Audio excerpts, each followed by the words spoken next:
Yo, what's up everybody? Chance from the game board here, and today I'm going to show you how to play Pilgrims, Curious Adventures, the latest from Valor Mountain. Now we're going to go over everything from setup to final scoring, but first, a little history lesson.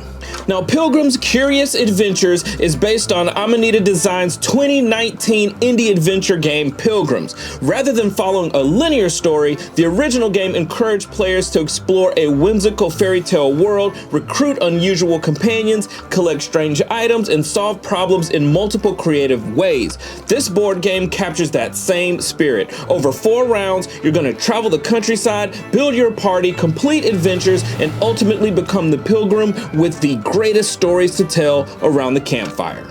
Now, the goal of the game is simple. All you have to do is score the most points at the end of 4 rounds. You're going to do this by completing adventure cards, fulfilling public objectives, and making the most of your companions and your resources along the way. But first, we have to set up, so let's get straight to it. So the first thing you're going to want to do is take your map and put it in the center of the table where all of the players can readily reach it. You are going to be dealing with 4 types of cards in this game. You have your companion cards, you have your item cards, you have your level 1 and your level 2 adventure cards. You also have your clover tokens that you're going to want to make a supply and set aside. We'll talk more about those later. Now, on the map, you will see these campfire symbols. On every one of those symbols, you're going to want to place a random companion card. And for all of the rest of the empty spaces, we're going to place random item cards. The next thing we're going to do is take our round tracker and we're going to put it in the first space here. Now you'll notice some icons above this space. That is going to tell us which adventure cards to put on display for the current round that we are in. Since we are in the first round, we are going to put out 3 level 1 adventure cards and 2 level 2 adventure cards. Then we are going to randomly select 3 public quest tiles and place them randomly in the public quest spaces on the map. Each player then chooses a color and takes its matching player board, leader tile, leader figurine, movement tokens, quill tokens, and reference card. Now, when you are taking your reference cards, you want to look out for this rooster symbol. This symbol denotes the first player and it goes to the person who woke up the earliest this morning. Now, once you have decided who the first player is, all players are going to take 1 random item card from the supply. You're going to take 1 clover token, set all of the rest aside. And then in reverse turn order, each player is going to choose a corner of the map to start in. You will take the card that is there in that corner, and then you will place your figure in that space. And now you're ready to begin Pilgrims.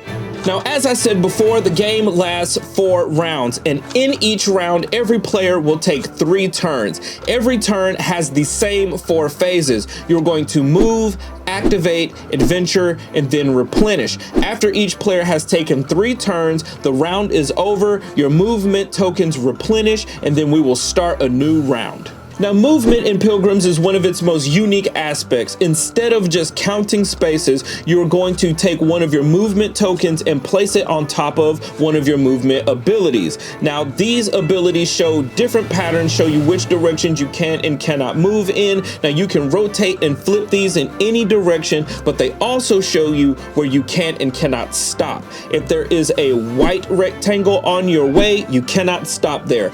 Only the orange rectangle are stopping points. And if there are multiple ones on your way, you can stop at any one. You don't have to use your full movement. Once you decide which space you're going to land on, you're going to take the corresponding card and then place your figure there. If it was a campfire space, you are going to get a companion to add to your group. All other spaces are going to give you an item card to add to your collection. Note that you can only have 3 companion cards in your group unless you have other adventure cards that say otherwise. If you recruit more, you'll have to retire one of your old ones in order to bring the new one into your group. Also, if you land on a space that is empty or occupied by another player, you will simply draw the top card from the deck of whichever type of space you landed on.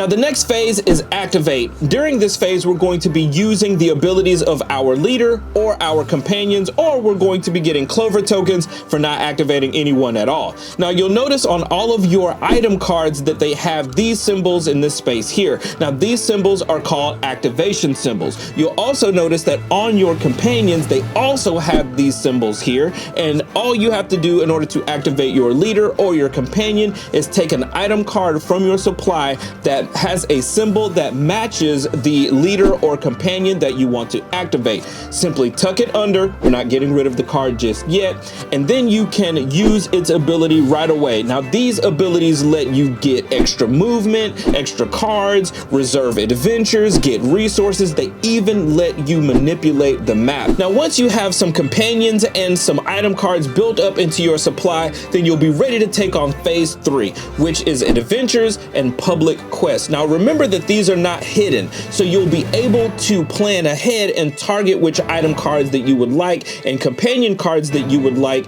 to target which adventures that you would like. But first, we need to take a closer look at companion cards, because we looked at the activation symbols here at the bottom, but we did not talk about the trait symbols here at the top. And this is important because for adventures, you need two things. You need item cards with adventure symbols here that match the adventure that you would like to go on, and you also need companions that match the trait symbols here of the adventure that you would like to go on. Now, if there's a question mark here, that's wild. You can use a companion with any trait, and any X marks here at the bottom means that you must retire a companion at the completion of this adventure. But once that adventure is complete, you will take it, you will put it under your player board where you can see the power, because not only do you get victory points upon completion, but some of these give you special abilities and powers that augment things for you for the rest of the game. Now, if you don't want to go on an adventure, you can instead go on a public quest. Now, not only do these give you bonus points for committing to them before your fellow adventurers, you also get a kind of objective to work towards for the rest of the game. For example, committing to a specific public quest will then give you a bonus for every type of companion that you have at the end of the game, or the type of reward on adventure cards that you have completed at the end of the game. Now, at the end of every player's turn, we have the replenish phase. Now, this is where we will replace all of the cards that were collected during the movement phase, and we will replace all of the adventures that might have been completed during the adventure phase. Now, each player gets 3 turns before the round is over. So basically, once you run out of movement tokens, once everyone is out, then we move on to the next round. And remember that the adventures that are available are different in rounds 1 and 2 than they are in rounds 3 and 4. Now, we hadn't talked about clover tokens because I was saving the best for absolute last. These tokens are probably the most powerful piece in the game, and you get them from completing certain adventures, from committing to certain public quests. Certain companion cards offer them as an activation bonus, but you get them every single time you do not activate a card during the activate phase. Now, these tokens do 4 things. On your item cards, you can spend 1 clover token to change any activation symbol to any other activation symbol, or you can spend 1 to change any adventure symbol on an item card to any other adventure symbol. You can spend 2 of them on your companion cards to change its type from one type to any other type that you might need, or you can spend 2 to simply draw the top card of the item deck. Think of the clover tokens as that lifeline when you need one more thing that just didn't come together. You need that one thing. Clover token. Solved. After the 4th round, the game ends. An important note there, you do not score any points during the game. They are all tallied up at the end, which is now. So we will flip over our player card, we will take a clover token, and we will count up all of the points from our completed adventures, from our commits to public quests, and for the quests themselves. We will also get 1 point for every 3 clover tokens that we have left over. And whoever has the most points is dubbed the most experienced experienced pilgrim and wins the game. And that's how you play Pilgrim's Curious Adventures. Now all that's left is for you to grab your companions, pack your bags, and set off. There's even a solo mode for those of you that enjoy a solo experience. But if this video has been helpful to you in any way, please consider giving it a like, subscribe to the channel, and check out some more how to play videos. But until next time, this is Chance for Valor Mountain and the Game Board. We will see you at the table.